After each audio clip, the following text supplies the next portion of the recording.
वैसे तो शरीर में मामूली दिक्कत भी हो तो हमारे जीवन को प्रभावित कर देती है, लेकिन अगर नर्वस सिस्टम बिगड़ा तो मुश्किल बड़ी हो जाती है। आज की लाइफस्टाइल में इसका खतरा हमेशा बना रहता है, इसलिए डॉक्टर हमेशा नर्वस सिस्टम को लेकर सावधान रहने की सलाह देते हैं। साथ ही कुछ खास एहतियात भी बरतने को कहती हैं। कई दफे हम समझ नहीं पाते कि हमें दिक्कत क्या है और सही वक्त पर सही इलाज नहीं मिलने पर मुश्किल बढ़ जाती है। लिहाजा हमें नर्वस सिस्टम को लेकर जागरूक रहना होगा। इसके लिए जरूरी है हमें सही जानकारी हो जिससे हम इसका उपयुक्त इलाज कर सकें। नर्वस सिस्टम यानी तंत्रिका तंत्र, इसे शरीर का शहंशाह कहना गलत नहीं होगा, क्योंकि इस सिस्टम में ब्रेन भी शामिल होता है। अगर यह सिस्टम किसी रोग या विकार से ग्रस्त हो जाए तो उस पर काबू पाना मुश्किल हो जाता है। एम्स के मशहूर प्रोफेसर डॉक्टर अचल श्रीवास्तव का कहना है कि आज की भागती दौड़ती जिंदगी का सबसे ज्यादा असर नर्वस सिस्टम पर ही पड़ता है, क्योंकि नर्वस सिस्टम विभिन्न अंगों एवं पूरे शारीरिक संगठन को नियंत्रित करता है। मांसपेशीय निर्माण, gland secretion, cardiac function, metabolism तथा शारीरिक गठन में निरंतर घटने वाले अनेक फंक्शन को नर्वस सिस्टम ही कंट्रोल करता है। इसमें ब्रेन, स्पाइनल कॉर्ड और नर्वस सिस्टम आते हैं।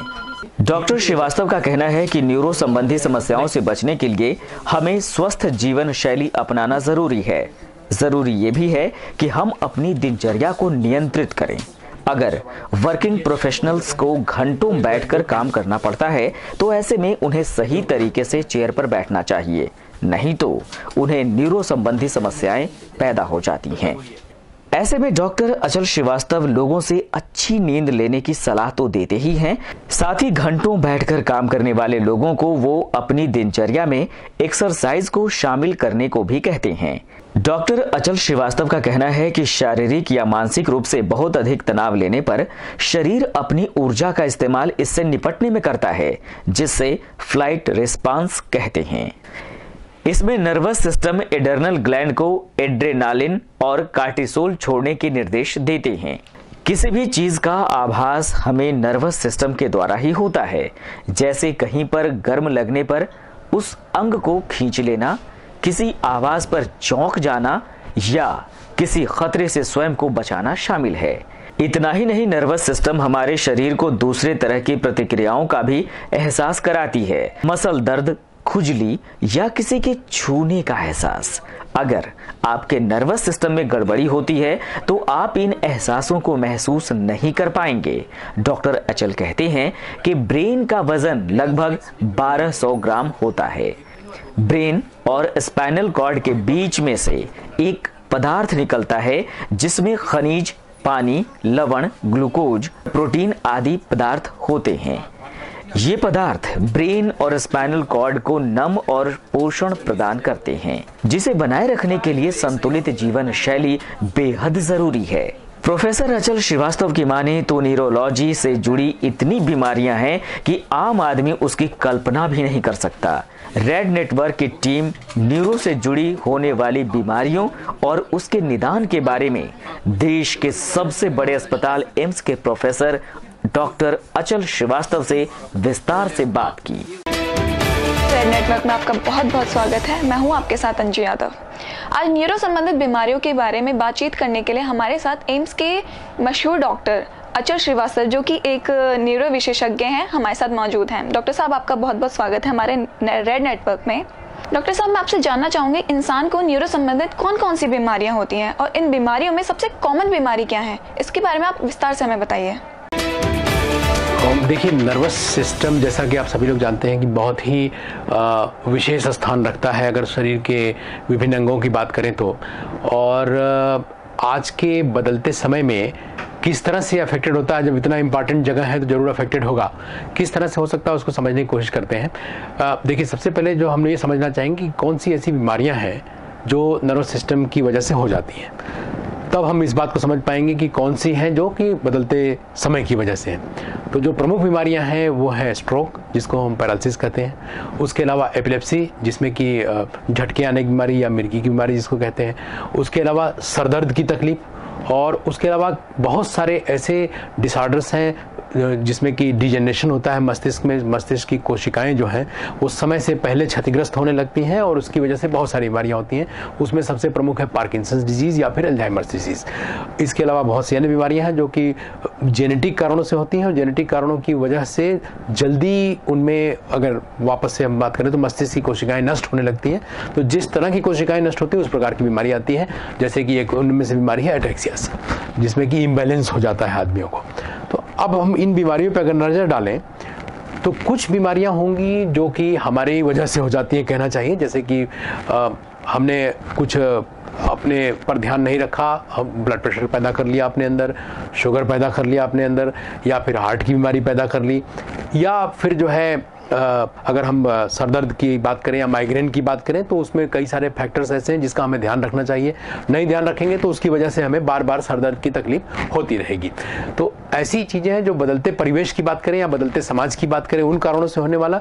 तो हमें जो मुख्य रूप से देखना चाहिए, नियमन, समय का नियमन, निद्रा का नियमन और खान पान का नियमन। इसमें नहीं ध्यान देने की वजह से इसमें बहुत सी बीमारियां हो सकती हैं। समय ही ऐसा है कि काफ़ी देर काम करना पड़ता है, कई कई घंटे काम करना पड़ता है। तो उसमें देखिए दो प्रकार की चीज़ें हैं। बैठे रहने में पहला तो आपका वर्क का स्ट्रेस है जो कि आपको मानसिक रूप से अफेक्ट करता है। दूसरा आपका पोस्चर, जो आप लगातार बैठे हैं तो उसकी वजह से पोस्चर, किस पोस्चर बैठे हैं, आप कंप्यूटर पे काम कर रहे हैं, डेस्कटॉप पे काम कर रहे हैं या कुछ राइटिंग वर्क कर रहे हैं, तो ये दो जगह अफेक्शन आता है। पहला जो कि आप समझें कि जो स्ट्रेस, तो स्ट्रेस की वजह से जो कुछ बीमारियां अभी मैंने गिनाया आपको, उसमें से कुछ बीमारियां प्रेसिपिटेट हो जाती हैं। मतलब आपके अंदर पहले से कुछ है लेकिन अगर स्ट्रेस नहीं होता तो शायद वो बीमारियों के लक्षण नहीं आते। तो उनमें से जो हो सकते हैं वो है जैसे कि माइग्रेन का अटैक प्रेसिपिटेट हो जाना, यानी कि हेडेक की बीमारी थी आपको, लेकिन आप देखेंगे कि जब ज़्यादा स्ट्रेस हुआ तो सर दर्द शुरू हो गया। ठीक है, बीमारी थी, कभी कभी होता था साल में एक बार, लेकिन जब स्ट्रेस हो गया, बहुत सारा वर्क एक साथ है आपके पास, तो जल्दी जल्दी सर दर्द होना शुरू हो गया। दूसरी बात, जैसा मैंने बताया कि स्ट्रोक की बीमारी, तो उसमें भी, स्ट्रोक में भी स्ट्रेस होना एक बहुत बड़ा रिस्क फैक्टर है। उससे हमारे अंदर एथेरोस्क्लेरोसिस पैदा होता है, खून की नलियां बंद होने लगती हैं। और ये भी देखा गया है कि कभी कभी अचानक स्ट्रेस होने पे आपको पैरालिसिस की घटना हो जाती है। एक साइड अचानक पैरालिसिस हो गया क्योंकि खून की नली कोई फट गई, स्ट्रेस से ब्लड प्रेशर बढ़ा और खून की नली कोई फट गई। तो इस तरह से सीधा संबंध भी है लगातार ओवरवर्क करने का या वर्क बर्डन होने का। डॉक्टर साहब, स्ट्रोक क्यों आता है और ये क्या होता है और किस तरह के व्यक्ति में सबसे ज्यादा इसका खतरा माना जाता है? इसे किस तरह से बच सकते हैं? देखिए, स्ट्रोक जो है, जिसको हिंदी में हम लकवा कहते हैं और आम भाषा में ऐसा माना जाता है अचानक एक तरफ पैरालिसिस हो जाना, इसकी सीधी सी पहचान तो यही है। और सबसे प्रमुख प्रेजेंटेशन कहा जाए, सबसे प्रमुख तरीका जो है, प्रमुख लक्षण कहा जाए तो वो यही है कि एक साइड पैरालिसिस हो जाना। तो एक साइड पैरालिसिस हो जाने में अगर हम ध्यान दें तो इसके जो कारणात हैं या रिस्क फैक्टर कहते हैं हम लोग, तो कारणात जो है वो है आपके अंदर ब्लड प्रेशर की प्रेजेंस होना, डायबिटीज़ का प्रेजेंस होना, हार्ट बीमारी की कोई प्रेजेंस होना, या फिर कोलेस्ट्रॉल की गड़बड़ी होना जो कि सीधा खाने से संबंध होगा उसका, या फिर कुछ अन्य बीमारी, जैसे अन्य बीमारियों को ले अगर हम लोग तो हाइपर होमोसिस्टेनीमिया वगैरह लेते हैं जो कि कम पाई जाती है पर होती है। और इसके अलावा अगर हम देखें तो स्मोकिंग, ये एक बहुत बड़ा रिस्क फैक्टर है। ये सब फैक्टर्स हैं जिनकी वजह से आपके अंदर स्ट्रोक हो जाता है। अगर ये सब आप प्रॉब्लम है आपके अंदर तो स्ट्रोक होने की संभावना कई गुना ज़्यादा होती है। तो जब कई गुना ज़्यादा है तो इनसे बचें। अगर ये आपके अंदर है तो इसका नियमन करें, यानी कि ब्लड प्रेशर है तो ब्लड प्रेशर कंट्रोल रखें, शुगर है तो शुगर कंट्रोल रखें, स्मोकिंग करते हैं छोड़ दीजिए, अल्कोहल पीते हैं छोड़ दीजिए, और उसके अलावा कुछ अन्य चीज़ें, हार्ट की बीमारी है तो हार्ट को चेक करवाएं, उसमें बीमारी निकलती है तो उसका उचित इलाज करें। तो अगर आपने इन सब फैक्टर्स को कंट्रोल किया तो लकवा मारने की संभावना नहीं रहेगी। अब है कि कैसे बचें, तो इन सब चीज़ों को आप बचाएंगे तो सीधी सी बात है कि लकवा नहीं होगा। लक्षण उसको पहचानने का मैंने बताया कि एक साइड में पैरालिसिस होना जो कि प्रमुख लक्षण है। डॉक्टर, न्यूरो से संबंधित बीमारी को बेहद जटिल क्यों माना जाता है? देखिए, ब्रेन से संबंधित बीमारियां जटिल होने की संभावना इसलिए कि ब्रेन अपने आप में एक बहुत ही जटिल रचना है और मैं समझता हूं कि पूरे शरीर का सबसे जटिल अंग है। और बिल्कुल जैसे कि आप समझिए सर्किट होता है, आपने बिजली के सर्किट देखा होगा किसी ट्रांसफार्मर के आसपास 50 प्रकार के सर्किट होते हैं, 50 प्रकार के तारे इधर से उधर जा रहे होते हैं। ऐसे ही ब्रेन के अंदर 50 नहीं, कई लाख तार इधर से उधर गुजरते हैं। तो ऐसी स्थिति में कौन सा कहाँ कब क्या खराब हुआ, किन कारणों से खराब हुआ, उस तरह के लक्षण आते हैं। तो इसलिए जो है ब्रेन की कठिन रचना की वजह से उससे उत्पन्न बीमारियां भी उतनी ही कठिन हैं और उतनी ही जटिल हैं। और यही नहीं, समझ पाना भी कि कौन से शरीर का मतलब ब्रेन का कौन सा भाग इस समय ठीक कार्य नहीं कर रहा है, यह भी उतना ही जटिल है। और ये जो चिकित्सक जो ब्रेन से संबंधित इलाज करते हैं उनके लिए भी बहुत जटिल बात होता है समझना कि ब्रेन के कौन से भाग में कहाँ क्या हुआ, और कहाँ क्या हुआ उस आधार पर निर्णय लिया जाता है कि क्या किया जाए और किन कारणों से हुआ, उन कारणों को हम कितना नियंत्रित कर सकते हैं उस पर ध्यान दिया जाता है। डॉक्टर साहब, ब्रेन ट्यूमर आज के दौर में एक आम समस्या बनते जा रहा है और बच्चे सबसे ज्यादा इसके शिकार होते जा रहे हैं। तो इसे कैसे बचा जा सकता है और ये क्यों होता है, इससे बचने के बारे में हमें बताइए। राइट, देखिए ब्रेन ट्यूमर ऐसा नहीं है बच्चों में ज्यादा हो गया है, इधर आपने शायद ज्यादा सुन लिया होगा। और ब्रेन ट्यूमर बहुत समय से है, बहुत समय से होता रहा है। और अगर आप आज से मैं समझता हूँ करीब सन 85-84 तक की बात करें तो उस समय तक तो ब्रेन के अंदर झांक सकने की सुविधा ही उपलब्ध नहीं थी। एक ही उपाय था, ब्रेन को आपको डाउट है, ब्रेन की सर्जरी करिए, खोलिए और फिर देखिए अंदर क्या है। तो ये तो अब नहीं है। अब तो हमारे पास इतनी टेक्निक्स मौजूद हैं इमेजिंग की कि हम ब्रेन को बिना खोले वो चीज़ें हम अंदर देख सकते हैं कि कहाँ पे क्या गड़बड़ी है। तो इसलिए ट्यूमर मैं समझता हूँ कि ज़्यादा पकड़ में आने लगा है। ऐसा नहीं है कि जो है ट्यूमर बढ़ गया है। ब्रेन अब हमारी जांचों की उपलब्धता की वजह से हम अब समझ लेते हैं कि यस आपके ब्रेन के अंदर ट्यूमर है। और कई बार तो हम बहुत छोटे ट्यूमर को भी पकड़ लेते हैं, किन्हीं कारणों सीटी स्कैन हुआ और देखा गया उसमें ट्यूमर है। हो सकता है वो कोई लक्षण नहीं कर रहा हो, लेकिन एट द सेम टाइम जब बहुत समय से तकलीफ रहती है तब तो मिलने की बहुत संभावना है। लेकिन जिसमें अभी आपने कई लोग सीटी पहले करा लेते हैं। आप देखिए बहुत से लोग आते हैं, वो आपको कहेंगे कि डॉक्टर साहब मेरा सीटी स्कैन करवा दीजिए, मुझे डाउट है कि ब्रेन में ट्यूमर है। तो ऐसा कोई आवश्यक नहीं उनके अंदर ट्यूमर हो। कई लोग कहते हैं हमारे पिताजी को था इसलिए मेरे अंदर ट्यूमर होगा, आप चेक करा दीजिए। ऐसा कोई जरूरी नहीं है। देखिए कुछ ट्यूमर जरूर है जो आनुवंशिक रूप से चल सकते हैं, बाकी ट्यूमर ऐसे नहीं है। मोस्टली ट्यूमर जो है किसी एक ही आदमी में होते हैं, परिवार में चलने वाली बात कम है। तो आजकल मैं कहूँगा कि ज़्यादा पकड़ में आने लगी है बात। ऐसा नहीं है कि ट्यूमर होने की संभावना बढ़ गई है, ट्यूमर बीमारी बढ़ गई है। डॉक्टर साहब, इंसान अपने नर्व्स को कैसे चुस्त दुरुस्त रखे? क्या इसमें योग कारगर है या फिर इसके कोई और भी उपाय हैं? 2-3 सवाल है आपके। पहला सवाल तो यह है कि किस प्रकार से ब्रेन को हम चुस्त दुरुस्त रखें।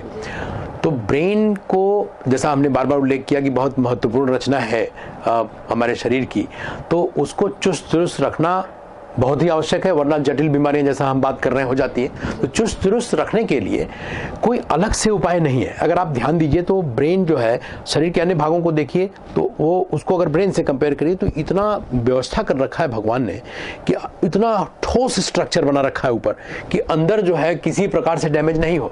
लेकिन इसके बावजूद हो जाता है कुछ बाहर की बीमारियां यानी चोट लगने से, और कुछ अंदरूनी बीमारियां जो कि अंदर से ब्रेन को खा जाती हैं। तो दोनों प्रकार की तकलीफें हैं। तो ऐसी स्थिति में चुस्त दुरुस्त रखना हम जो कर सकते हैं, हमारी तरफ से जो उपाय है वो 2 प्रकार के हैं।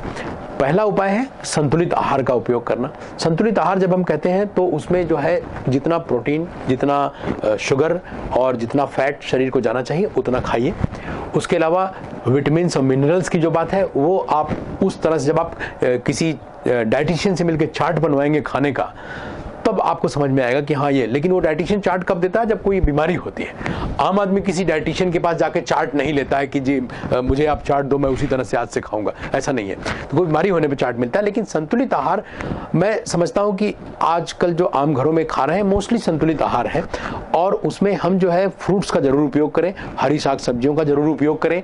और ऐसे लोग जो प्योर वेजिटेरियन है उनको थोड़ा सा कभी कभी विटामिन B12 जो कि बड़ा ही इंपॉर्टेंट विटामिन है उसकी कमी कभी कभी हो जाती है। सबको नहीं होती, किसी किसी को हो जाती है। तो ऐसे लोग जो है मैं समझता हूं कि उनको अगर कुछ सब्जियां ऐसी हैं जिनमें B12 ज़्यादा है, गाजर वगैरह चीज़ें हैं जिसमें B12 ज़्यादा है, तो ऐसी चीज़ें खा के बढ़ा सकते हैं। और दूसरी चीज़ जो नॉनवेज खाते हैं उनमें दिक्कत नहीं है। नॉनवेज में भी अगर मैं कहूँ कि आप रेड मीट का उपयोग कम करें, वाइट मीट का उपयोग करें। और नट्स की जहाँ तक बात करें उसमें एक खास प्रकार का नट है जिसको हम लोग चेस्टनट बोलते हैं या अखरोट जिसको कहा जाता है, उसका उपयोग भी, उसकी संरचना भी कुछ बिल्कुल ब्रेन जैसी ही है, तो उसमें भी काफ़ी उपयोगी तत्व है, उसको भी खा सकते हैं। और दूसरी चीज़ जो बहुत ही ज़रूरी है वो है रेस्ट। ब्रेन आपका अगर आप ध्यान दीजिए तो लगातार काम करता रहता है, तो लगातार काम करने की स्थिति में जो बात है, किसी भी जैसे शरीर की अन्य कोशिकाओं की तरह, जैसे मसल है, आप काम करके थक जाते हैं, तो मसल ब्रेन भी काम करके थकता है, तो उसको भी रेस्ट चाहिए।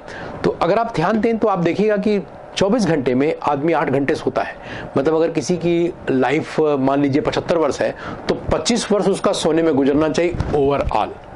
50 वर्ष जगा रहता है, 25 वर्ष होता है, लेकिन हम रोज देखें तो 8 घंटे सोना है, बाकी 16 घंटे आप जगे रहिए। तो रेस्ट उतना ही जरूरी है ब्रेन के लिए जितना कि शरीर के किसी अन्य भाग के लिए। तो 8 घंटे सोना बहुत आवश्यक है। 8 घंटे, जो लोग, कई लोग आप देखिएगा 5 घंटे में उनकी नींद पूरी हो जाती है, तो वो एक इंडिविजुअल वेरिएशन है। 8 घंटे टोटल है। मतलब हमारा ये कहना है, कई लोग जिनको 5 घंटे 6 घंटे में भी नींद पूरी हो गई जगने के बाद, ऐसे सभी लोग जो संतुष्ट महसूस कर रहे हैं उनको और ज़्यादा सोने की जरूरत नहीं है। तो बहुत वेरिएशन है। आमतौर पे कहा जाता है कि 6 to 8 आवर्स की नींद लेनी चाहिए। ज़्यादा उम्र में नींद कम हो जाती है, और क्योंकि उतने में उनकी नींद पूरी हो जाती है। पूरी हो गई अच्छी बात है, लेकिन नींद को कम मत करिए। ऐसा नहीं है कि आप काम की वजह से जगे रहिए, ये काम अवॉइड करना चाहिए। तो नींद की आवश्यकता, संतुलित आहार की आवश्यकता, ये 2 प्रमुख हैं जिसकी वजह से ब्रेन की बीमारियां होने की संभावना कम होगी।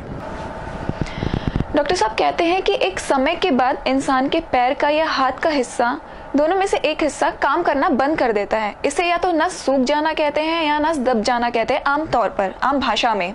तो इससे कैसे निपटे और किस तरह के व्यक्ति में ये सबसे ज्यादा खतरा होता है? देखिए, एक उम्र के बाद काम करना बंद करने के कई सारे कारण होते हैं।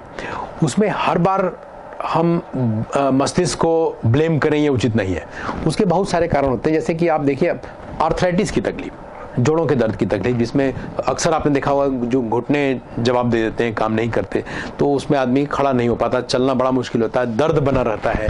तो इन सब कारणों से भी आदमी नहीं चल पाता। अच्छा, बहुत समय तक जब बीमारी हो जाती है तो कुछ मसल्स पतले पड़ने लगते हैं, क्योंकि यूज नहीं हो रहा है, अब चल ही नहीं रहे तो मसल्स पतले पड़ने लगते हैं। तो ये डिसयूज है कारण, न कि कोई प्राइमरी बीमारी।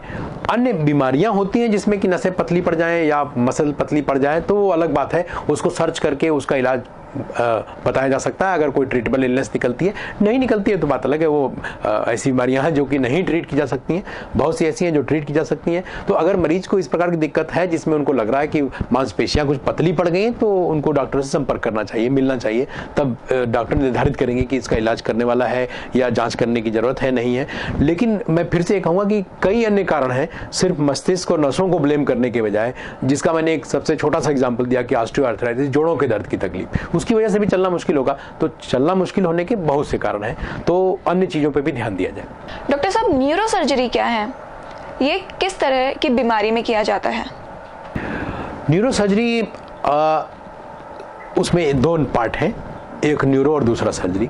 तो सर्जरी आप सभी जानते हैं, सर्जरी मतलब कि ऐसी चीजें जिसमें कि कुछ काट छांट की जाए, सर्जरी की जाए, कोई किसी प्रकार के चाकू का उपयोग किया जाए, सर्जरी उसको बोलते हैं। न्यूरो सर्जरी मतलब ब्रेन से संबंधित सर्जरी।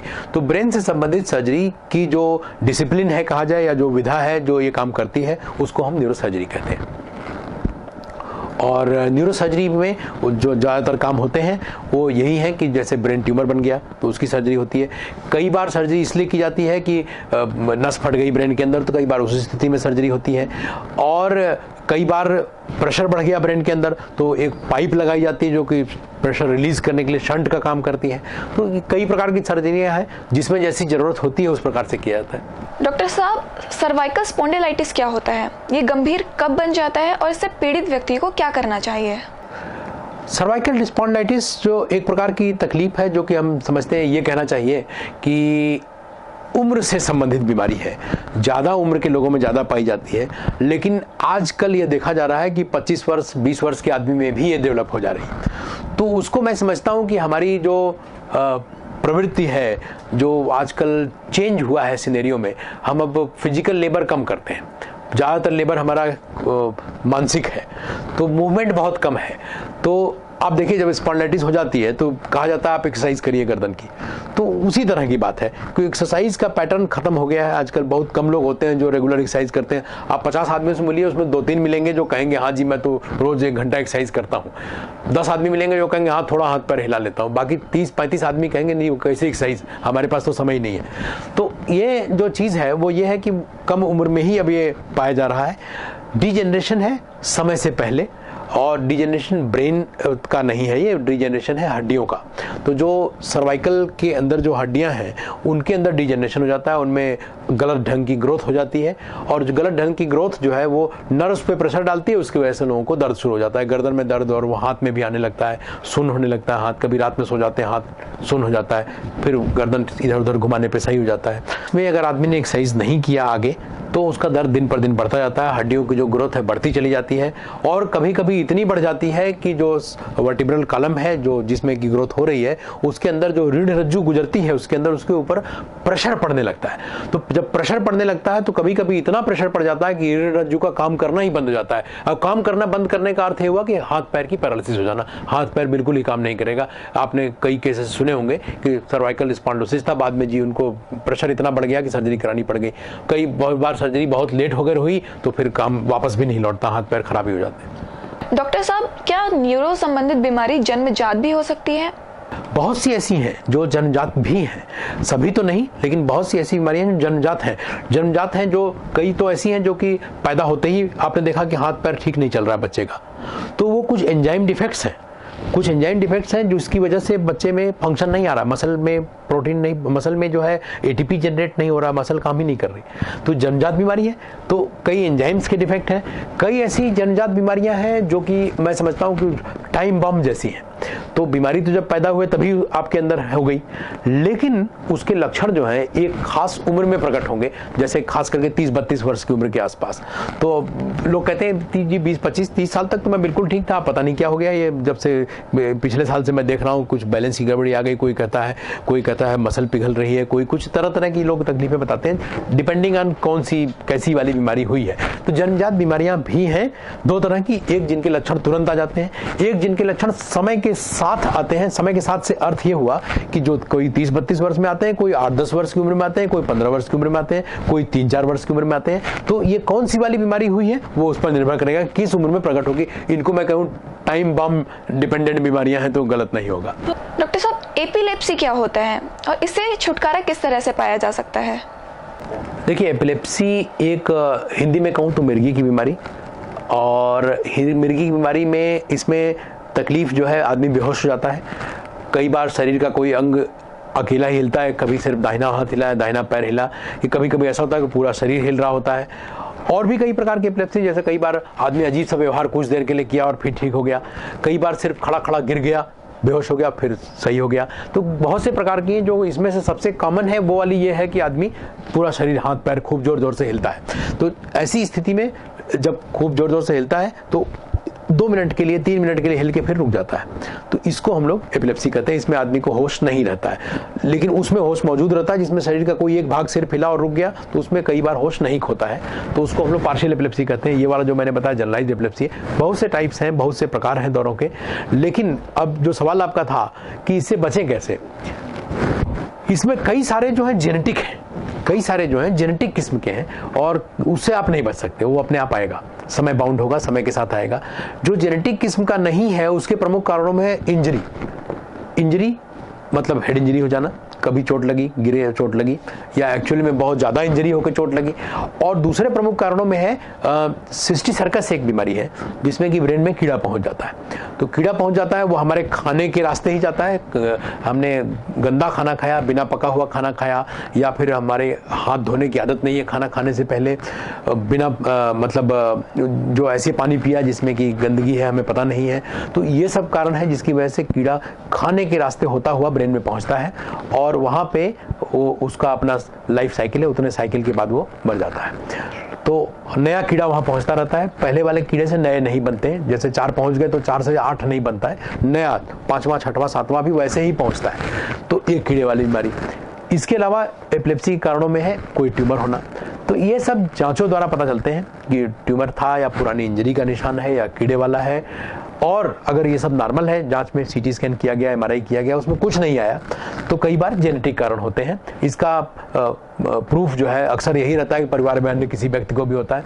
नहीं होता है तो डॉक्टर्स जो चिकित्सक हैं, न्यूरो चिकित्सक लोग, वो लोग समझ पाते हैं कि ये जेनेटिक टाइप का है या नहीं है। तो बचने का उपाय जेनेटिक वाले में नहीं है। अन्य में जैसा मैंने बताया कि चोट की वजह से हुआ है तो आप चोट से अपने आप को बचा सकते हैं। क्यों आप जबरदस्ती चोट खाएं? कीड़े वाली बात, उससे बचने का उपाय मैंने आपको बताया कि हाथ धुला हुआ खाएं, खाना पका हुआ खाएं, पानी वही पिएं जिस पे आपको भरोसा हो, गंदा नहीं होना चाहिए। और ट्यूमर से आप अगेन फिर से अपनी तरफ से नहीं बच सकते, जिसको होना होता है होगा। जेनेटिक कारणों का मैं पहले उल्लेख कर चुका। डॉक्टर साहब, स्पाइनल कॉर्ड में प्रॉब्लम कब आ जाता है, इससे कैसे बचा जा सकता है, इसके इलाज के बारे में हमें कुछ बताइए। देखिए, कई कारण हैं जिनसे बच सकते हैं, जिनसे नहीं बच सकते हैं। अगर हम उसको कारणों को ग्रुप वाइज समझें तो पहला कारण है चोट लगना, ट्रामा। दूसरा कारण है इन्फेक्शन हो जाना, ट्यूबरकुलोसिस वगैरह हो जाना, ट्यूमर हो जाना। फिर कारण है कुछ जेनेटिक कारण है जिसमें कि स्पाइनल कॉर्ड में ही खराबी आती है। तो कुछ एक और ग्रुप है कारणों का जिसमें कि नसें गलने लगती हैं। जो स्पाइनल कार्ड जो है कहीं पे गल जाती है, उसको हम डीमाइलिनेशन कहते हैं। तो ऐसी स्थिति में जो इतने कारण मैंने आपको बताए, तो इतने कारणों में से जो बचने वाले कारण है समझते हैं, जैसे कि चोट से बचना।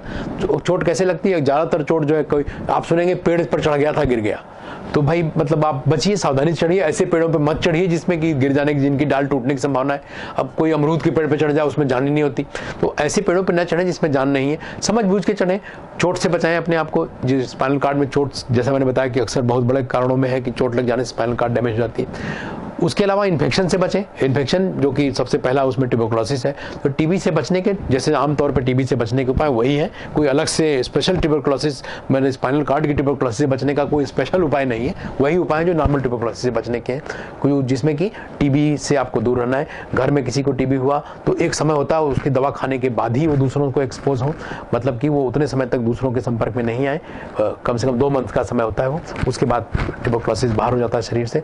और जो मैंने बताया कि कारण जेनेटिक वाले, तो उससे आप बच नहीं सकते, वो अपने आप होगा। आपकी पुश्त में चल रहा होगा तो आप अगले जो जनरेशन आ रही है उसमें चेक करके देखा जा सकता है, यानी कि जब वो पेट में था तभी। तो कुछ व्यवस्थाएं हैं जिससे चेक की जा सकती है कि ये बच्चे में आ सकता है, नहीं आ सकता है। तो वो काउंसलिंग का प्रोसीजर है, उसमें समझाया जाता है कि आगे आप जनरेशन बढ़ाएं नहीं बढ़ाएं। कई बार ये भी सजेस्ट किया जा सकता है कि आप, ये बहुत ज़्यादा चांसेस है होने की, इसलिए इस तरफ आप जनरेशन नहीं भी बढ़ा सकते। डॉक्टर साहब, स्पाइनल लो बैक प्रॉब्लम क्या होता है और इससे किस तरह से बचा जा सकता है?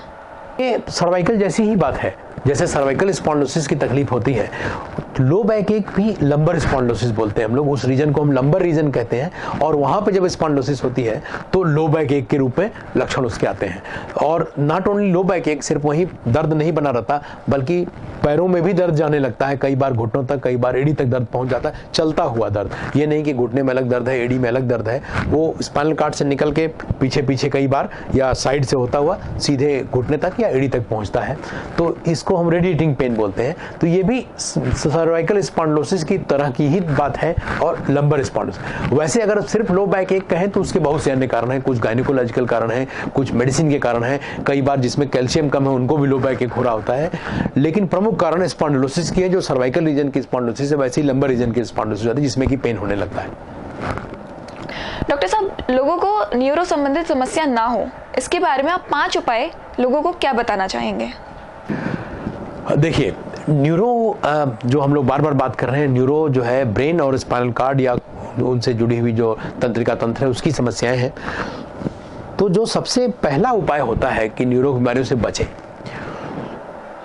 भगवान की कोशिशों के बावजूद हमारे नर्व में या ब्रेन में कहीं न कहीं से गड़बड़ी पहुंचती है, या तो चोट द्वारा या अंदरूनी कारणों से। तो हमें दोनों तरफ एक्शन लेना है, चोट पर भी एक्शन लेना है और अंदरूनी कारणों पर भी। तो चोट की अगर बात करें, चोट से अपने आप को हर प्रकार से बचाएं, क्योंकि मैं यहाँ पे सारे व्यूअर्स को ये समझाना चाहूँगा कि ब्रेन की चोट, स्पाइनल कॉर्ड की चोट, इंजरी, नर्व की इंजरी, ये इसमें रिपेयर वर्क बहुत ही इम्पॉसिबल है। खास करके ब्रेन का तो लगभग इम्पॉसिबल है।